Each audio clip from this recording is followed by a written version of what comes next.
Guys, I'm in forest looking for some exciting images of birds. Let's just see what we can get.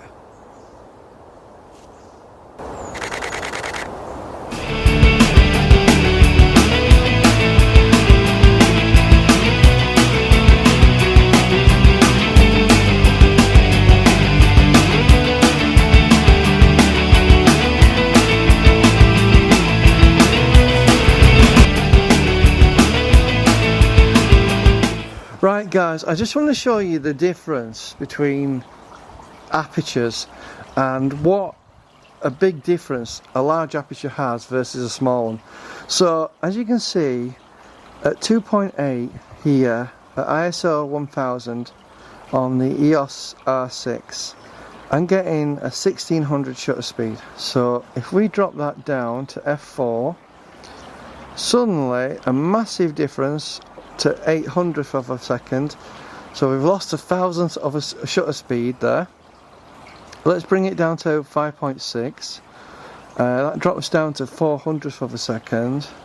Let's go to f8, 200th of a second. And I want to show the difference between f11, you know, those f11 lenses I showed you, versus having a 2.8 aperture. So we're getting a shutter speed of around 125th of a second versus 2.8, which is nearly 2000th of a second depending on the light. So, you know, even a 5.6 lens versus f11 is a massive difference. So, you know, 500th of a second, if we go back to f11, 125th a second. So in effect we're getting at least 3 stops of increase of light gathering capability versus the f11 lens. This is why these f11 lenses are useless on cloudy days.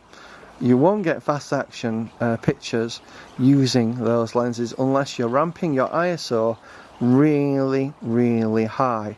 So to give you an example, let's just ramp the ISO up to, these cameras can go quite high, so let's say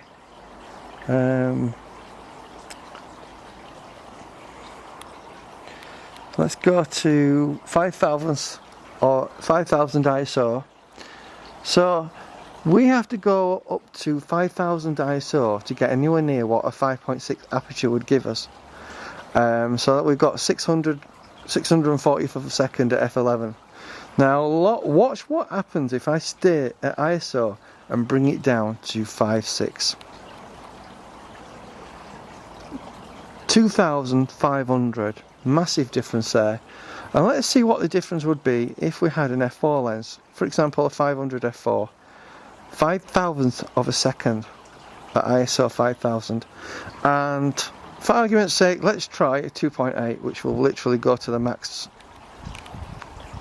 There you go, we're maxed out, because most cameras will max out at 8,000ths of a second. Some cameras will go to 16,000ths of a second. But I just wanted to show you the difference in terms of shutter speed and ISO, in terms of lenses. So go back to f11, that's what we would have in terms of the RF600 and RF800, and we'd be at 640th of a second. That would not be fast enough to freeze action. It's recommended between 1200 and 2000 of a second is what you need to freeze action. So in order to achieve that, we would need to be at least f8. So you'd probably be able to get away with the RF 100 to 400 that goes to f8, and that should manage at ISO 5000. I won't want to go much more above 5000 ISO, to be honest with you, because then you start seeing noise in your image. Yes, the cameras can go up to 12,800 quite easily, and let's see what that effect would be if we do ramp the ISO up to what I would consider the maximum I'd want to go to on these cameras. So let's start again. So let's go to 2.8, we're maxed out. It's blowing the image out actually, so 2.8 is probably a bit too much in terms of an aperture. So let's just go to f4. What are we getting at f4? f4 we're getting we're getting 8,000ths of a second. So let's go to 5.6, see if that changes anything, and it does. So we're probably getting close between the max at 6,400 shutter speed there. That would be more than enough to freeze action. Let's see, what can we get to? F8 we'd freeze action quite easily at 12,800 ISO. F11, if we have F11 lens, we're at the 2,000th mark to freeze action. That would be acceptable. So you're going to deal with a lot of noise when you're dealing with these F11 lenses. I just wanted to talk about it so you can see where you have to go in terms to freeze action on the F11 lenses. That's why there's a lot of criticism of them being F11. Hope this was helpful.